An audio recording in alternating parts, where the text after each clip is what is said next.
Does Georgia Tech have a path to victory? So there is where I was headed on that. Folks, check out the video. I'm sure we'll cover some of that ground here. Anything going on with FSU this week? Anything that you've gathered over the last few weeks since the last time we talked to you in regards to just progress toward the season? Oh, yeah. I mean, the last 3 or 4 practices have been closed to the media. So a lot of stuff is kind of hush hush. But I think the depth chart has came out since we did the show last week. So we got a good look at our depth chart and kind of where things are going to shake out. Look, the depth chart Mike Norvell puts out there, it's not gospel. It's not guaranteed that's exactly how the rotation is going to be. Those aren't the exact starters. Because Florida State, like a lot of other programs, they're really tight in house. There is no injury report. So Florida State folks, we find out about an injury when it's season long.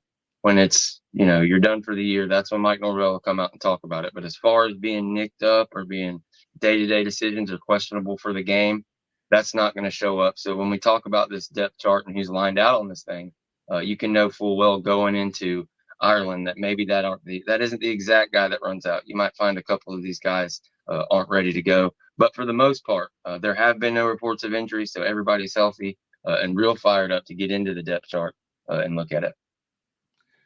So when I was looking at this matchup, and again, my intent was, okay, we all know Florida State's a large favorite. It's not anything crazy, but 11 points, something in that range, 11 to 12 point favorite. So Vegas thinks it's going to be a fairly competitive game, but nothing down to the wire. Florida State's clearly the better team. However, I'm looking for, okay, where does Georgia Tech have an opportunity here? So I look at a Georgia Tech offensive line that many people may not realize is, I see it in top 15 range. Based on most people's evaluation. And Florida State, obviously, the first thought that most people, they keep track of Florida State fairly well, but aren't diehard fans. Maybe they're just focused on the best teams in the country. So they track Florida State as no Braden Fisk, no Jared Verse. Okay, maybe Florida State's taking a step back up front. Georgia Tech's got a really good offensive line. They got a really good running back. Jamal Haynes gained 1,000 yards plus last year, 6 yards per carry. Maybe Georgia Tech can control the football and keep those Florida State weapons off the field.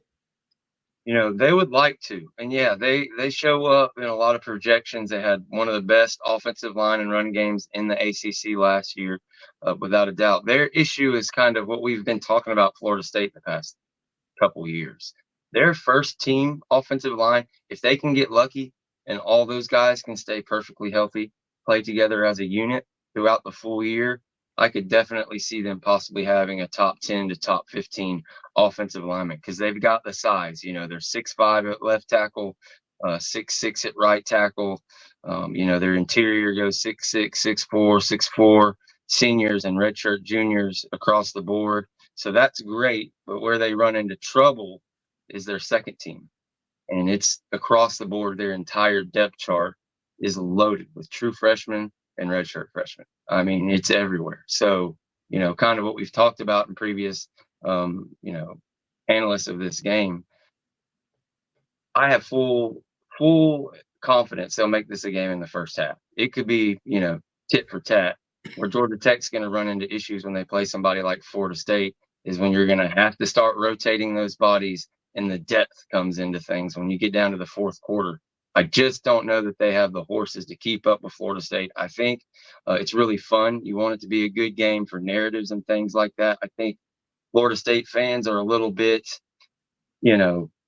scared. It's been a long time working towards this spot. It's easy to think, oh, we're going to fall back to what we were in 21 and 22. But when you look at these depth charts and kind of the depth, yeah, their top line, they should be able to move the ball and things of that nature. But once we get into the depth and start rotating, Florida State really should be able to cover that 11.5. It's a number that was 13.5, came down to 11.5. So yeah, I wouldn't be surprised if Brent Key comes out there with some good stuff schemed up. They have some big runs, pop some explosive plays in the first half. But as we've seen with Adam Fuller in this Florida State defense throughout his tenure here, the adjustments at halftime and them kind of having to adjust to that Florida State shutting down their game plan or being ready for all those runs that they schemed up over the summer and the early fall. I just don't see them being able to get over the hump. But that's definitely their calling card, kind of similar to us. They're going to want to run the football. Their quarterback, Haynes King, is very mobile. So he's going to buy himself time moving around back there. He's not going to do a ton of design runs. But yeah, they're going to have to really be able to keep those guys healthy and on the field, because if anybody comes out, if they have to sub in for their left tackle or their right tackle or their center and things of that nature, they could find some big mix matches against this FSU defensive line in a hurry. You got George here from the Renegade Report. If you're a Florida State fan, I am guessing you already know that you need to be at the Renegade Report. If you're not, you're way behind, but you know what? You're here now. That's what matters. Get to the Renegade Report. If you are just a college football fan, don't care about Florida State, but you are serious about college football and keeping up with the top teams and the top programs, you know what? Go to the Renegade Report, because it's fun for everyone to check out what George and the crew has going all the time. All right, George, I'm going to take my next shot. And again, I understand I'm sizing up a roughly top 5 to 10 team in the country versus like a top 50 or 55 team in the country. So my next shot would be, okay, well, we got one of the best play callers in college football, one of the best schemers in Mike Norvell. However, we got DJ Uyunglele, and we've got a veteran quarterback. So that should eventually be a great matchup in terms of those two guys getting together and being able to do great things. But game one, and new receivers with a new quarterback, trying to mesh, trying to create that chemistry. Plus, we're not talking about experienced receivers, talking about really talented group. But as we've discussed in the past, they're a bit of a wild card. So maybe things are just off in the pass game. Yeah, it's very fair. Bring back Haynes King. So they've got the guy that's returning in the system. There's two ways you can look at it. You can look at it as, okay, they're comfortable. They've got the returner. Florida State's got DJU. Maybe don't have the rapport with the wide receivers. But at the same time, Mike Norvell has a pretty good idea of exactly what he's facing over there with Haynes King and Brent Key, and kind of has a good idea what they're going to try to do. So I think maybe that works into a bit of Florida State's favor. They have no idea. Like, they can't game plan this one wide receiver and this one running back and say, okay, when 24 is on the field and 10 is on the field, we stop them. We're going to be good, because there's so many more weapons and you're not sure where it's going to come from the wide receivers. But you make a good point as far as coming out the gate. This isn't going to be what we saw coming out the gate against LSU, I don't believe, where it's just, oh my goodness, they're passing to set up the run. They're throwing it all over the place. People were shocked. They couldn't believe, Keon Coleman, 3 touchdowns, Johnny Wilson, big plays all over the field. It's not going to be that.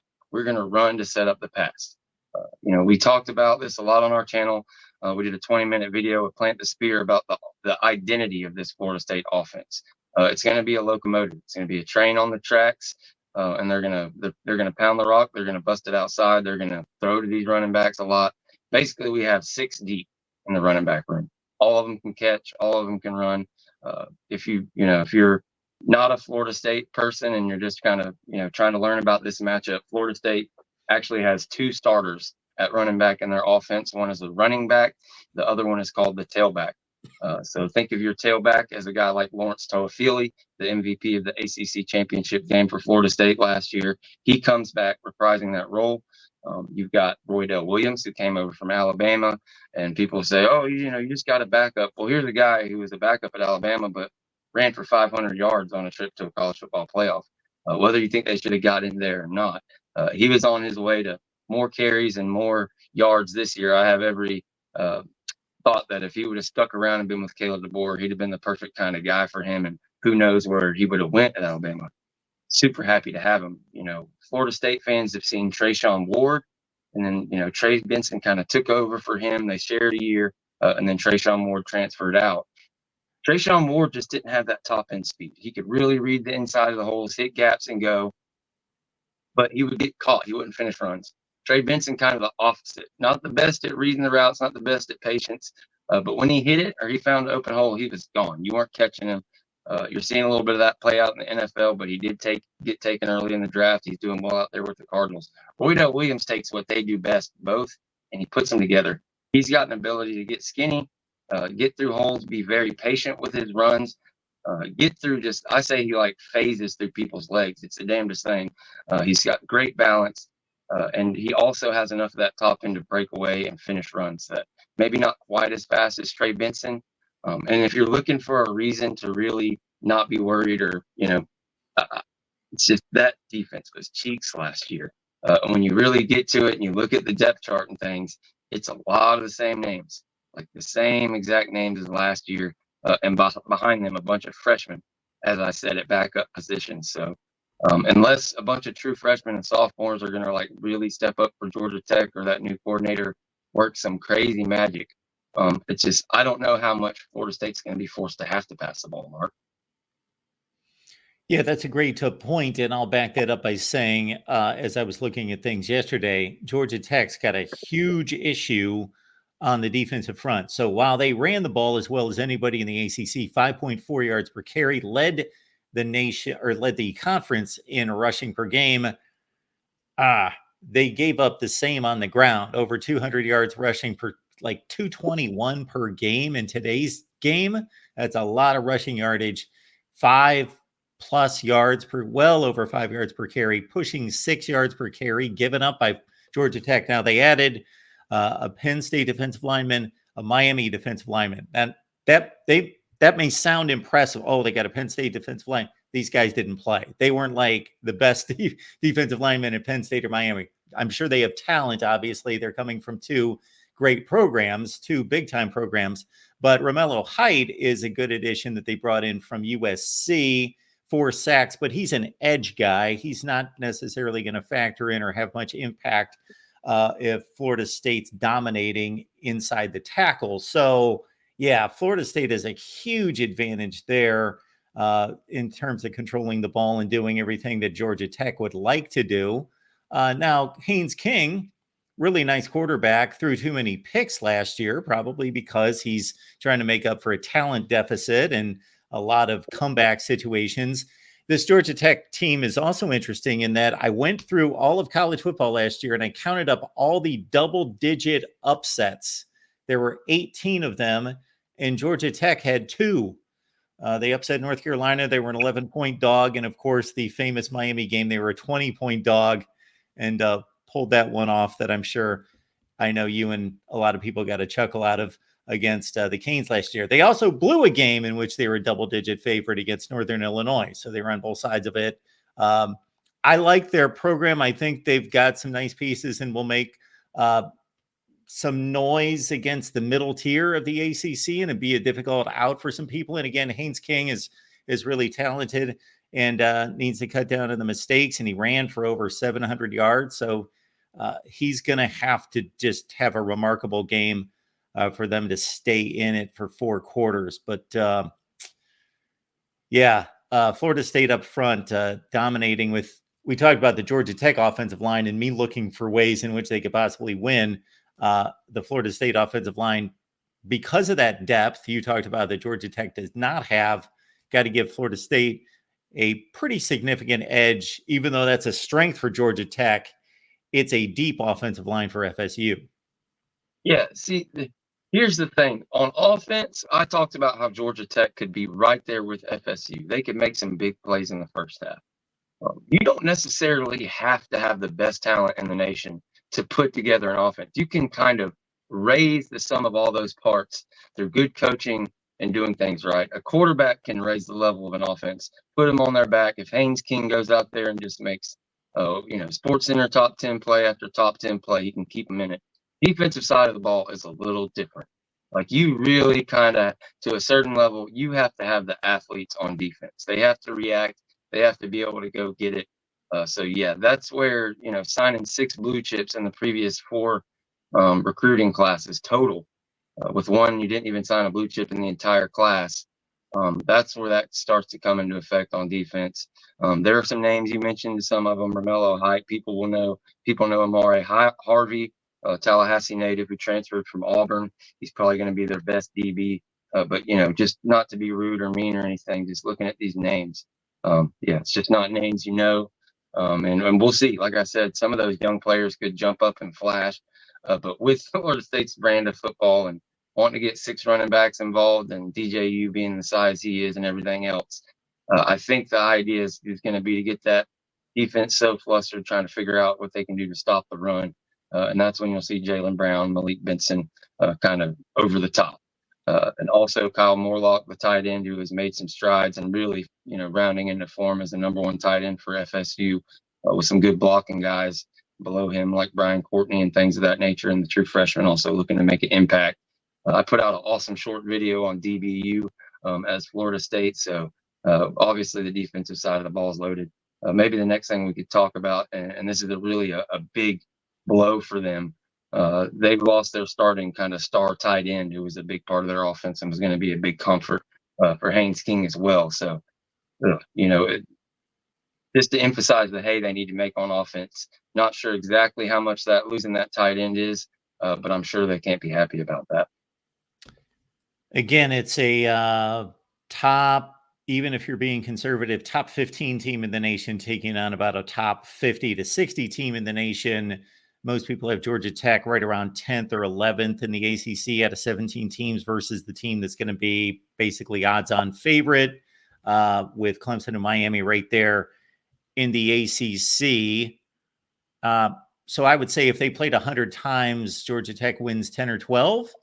So they don't play 100 times. So the odds are heavily in Florida State's favor. But since they don't play 100 times, they only play once. Could Georgia Tech pull off an upset?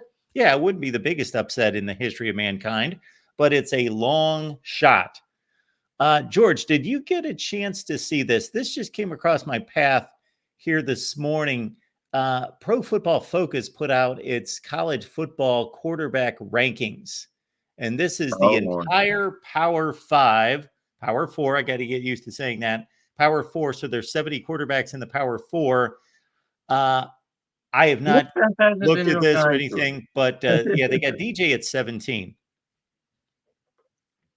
Uiagalelei put up a career year in his lone season at Oregon State and now will attempt to fill massive shoes in Tallahassee by replacing Jordan Travis. He's an imposing physical presence with a huge arm. He's also a very good play-action passer, which should make him a seamless fit in Mike Norvell's offense. If he can further improve his accuracy and be a bit more involved in the run game, the Seminoles should compete for an ACC title, despite losing a ton of talent to the NFL. I think if you were going to do a power ranking on like draft eligibility and kind of the pro prospects of all the quarterbacks out there, I haven't done it. So maybe I'm speaking out of my behind, but I think maybe he could fall 17 in there. Maybe that's something to that nature. But I think, and kind of the thing about Georgia Tech could possibly pull an upset, there's context and there's, Mike Norvell and his track record of opening games, even when he was in Georgia Tech's position, which never been in Georgia Tech's position where you have 6 blue chips on the whole roster. That's never been Florida State, but still at a big disadvantage. You go beat number 5 UNC, you go do these things. So if it was Mario Cristobal coaching Florida State versus Georgia Tech, yeah, chance for the upset. It's a very good chance of it happening, but feeling really good about Florida State. And yeah, as far as this ranking, I think he could be down there. Maybe out of the 15, top 15 is just disrespect, but somewhere between 10 and 15 if you're talking draft prospects. But as far as production in college football and what he's going to mean for the FSU offense and what Mike Norvell will get out of him, no, I think he'll be closer to a top 10 quarterback in production in college football in 2024 for sure. And you just kind of stole a portion of what I talked about in a video, and I can't even remember, I put so many out there, but it was basically stating that until further notice, Mario Cristobal, he can build I don't even know if he can build a program. He's a great recruiter. We'll see if he can continue to build a program. I think he was pretty much handed a pretty solid program at Oregon and a really talented roster at Miami. So we'll see. But in terms of, just to finish my thought, in terms of game preparation and game adjustments and game planning, he's the worst coach in Florida. I put him squarely at number 4, and Gus Malzahn's way ahead of him, and Mike Norvell, obviously, and even Billy Napier. And I know Billy Napier's on the hot seat, but I think he's a pretty damn good coach. he's just been met with a difficult situation. Billy Napier, for me, like he hasn't been able to build the roster, which we thought that's what the strength. People thought it was going to be like the program when he came from ULM, but like he loses his best tackles going into last year. He loses Richie Leonard to us this year, a running back to Georgia. And when you talk about portal and Florida and Miami fans have had a lot of fun with the high school recruiting rankings because Mike hasn't left them in the dust, even though the difference in success. But this is where that transfer portal stuff matters. Nobody talks about the exits. Okay, who has Florida State lost ever that was going to be a meaningful contributor, somebody they needed for their offense? Trayshawn Ward, you can say, but there's a reason he left, and we saw what that running back room was last year. He was probably going to not get near the snaps he got, and that's not what you're supposed to do as a sophomore to junior. You're supposed to get more. So he went somewhere. Went to Kansas State. Now he's at Boston College. But yeah, you can't. He's done a great job, in my opinion, Billy Napier, with the talent he's had, coaching him up, doing what he could with that offensive lineman after you losing your top tackle and another top guy to USC. After losing Richie Leonard this year, I expect he'll do a pretty good job with that O-line. But they just all assumed, Florida fans, like, oh, no, we're good. We're going to upgrade. But it doesn't match. Like the good high school guys don't come right in and upgrade an O-line. And, the portal guys didn't work out. They tried to bring in Micah Maskua. He's already gone. So that's been the issue for me. He's had an issue figuring out, I don't know if it's how to deal with the top guys as the head coach. Is it like an Al Golden problem? I'm not sure, but I agree with you on the X's and O's, and it's the opposite with Cristobal. He just sticks his hands in there. And while I'm on this rant, I got to talk about Cam Ward and all the hype around it. It's like, okay, well, people talk about first year with DJU. It's the first year with Cam Ward or Cristobal, and let's compare the quarterback coaches. Who do you think is going to get the team ready to compete for a championship faster with a quarterback they've only had for 1 year? Cristobal or Norvell? I'm taking Norvell today, tomorrow, yesterday, next month, last year, forever. They both got about 75 wins. Norvell's lost 30-something games. Cristobal's about 500. He got fired from FIU. We can do the whole thing. But he just has this habit of, regardless of whether he hires a spread guy or not, of sneaking his fingers in there and being like, let's go under center, or let's just run it. Let's not even take a knee. Let's run it. Let's do this. Let's be a little let's drain some clock. Let's deflate the ball out of the air. Let's only go 60, 70 snaps instead of 90 like you really want to, Dawson. And for Cam Ward, it's going to put him in a position he's never been in. Like, he's had all these interceptions, but it's because he's throwing for 500 yards and 800 million touchdowns. What's going to happen where he's going to have a game where he goes 12 for 15 with 3 touchdowns to win the game? I don't know. I haven't seen that from him yet. Maybe Cristobal can do that, but I don't believe it.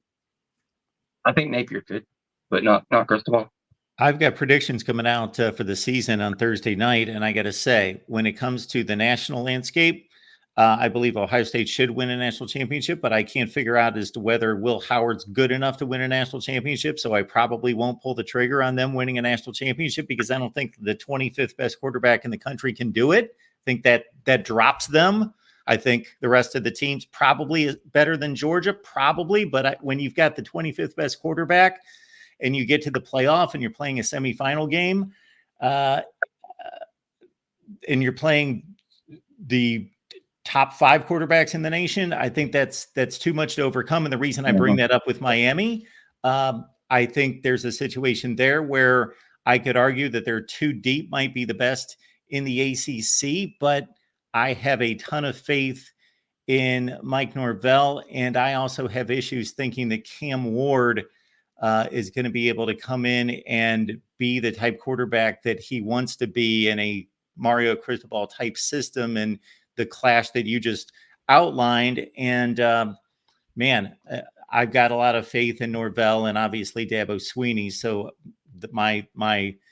my attention probably turns to trying to figure out who's going to win the championship between those two. Big year for Dabo, right? I mean, a big year for Dabo. I mean, he's got to go out there and make a run at the playoffs this year to get that thing back online. He really does. I mean, he's got all his chips on. We're not touching that portal.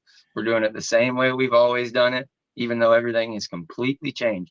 Go back and look at recruiting rankings from when Dabo was winning the titles and recruiting those teams in 22 and 2013 and 2014. These classes aren't like they were at the top with 25, like 5 teams that have 22 to 25 blue chips.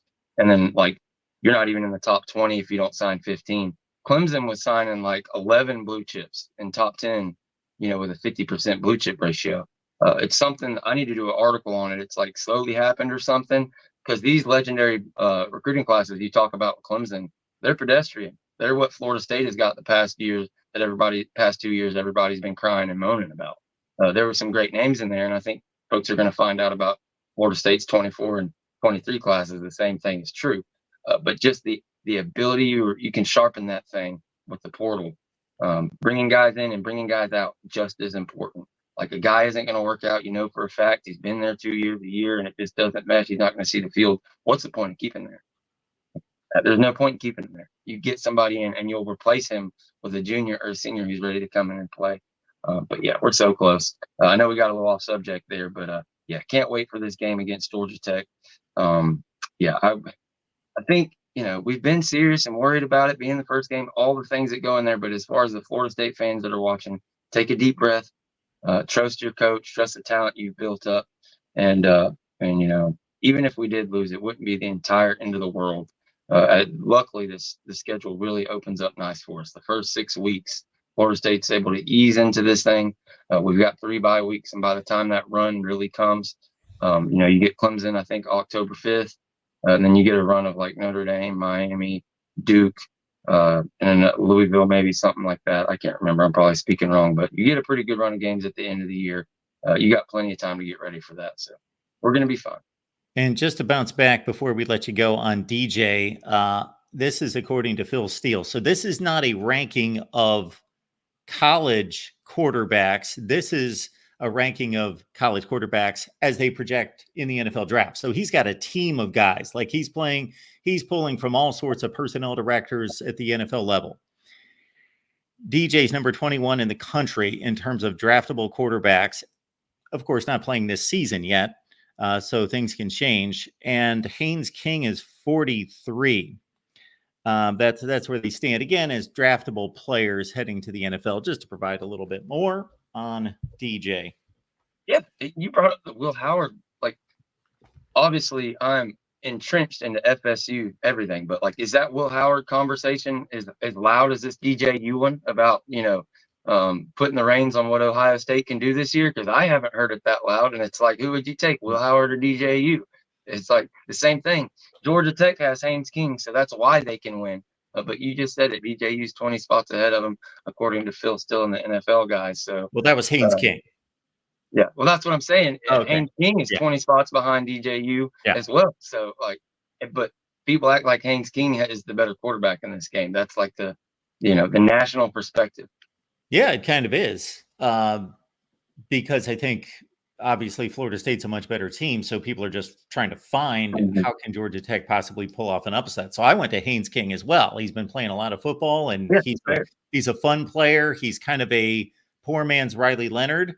And I'm not talking of Riley Leonard as one of the best quarterbacks, but he's probably a top 10 or 15 quarterback. I'd flip that. Give me Haynes King. I think Riley Leonard is a poor man's Haynes King. Okay. We'll see how that works out this year. I think the quarterback at Tech, or the coach at Texas A&M, hell of a coach. I think he was helping that out a lot. Cool. And watching that, I think he's a tough young man, Riley Leonard. I think he's a true competitor. But especially when you saw him against FSU, his things are more like what made Tebow great, is what's pushing him, like athleticism, like willing to win, running a lot. Like, his A was made running the ball. Like, as hard as it, like, you talk about a quarterback, immediately he was getting like first round projections and stuff. And then that stuff kind of cooled down because, like, he made his A running the ball last year. Go watch the tape. You got our Notre Dame buddy Will fired up with that comment about Riley Leonard. I got to tell you, here's the deal, George. Hot take, baby. I'm not watching Duke play every week, but I did. They were obviously much better the last 2 years, so I did see them play Florida State, and I did watch the Notre Dame game, and so I did see him play 3 or 4 times during the year. I had the same impression as you. This dude is a baller.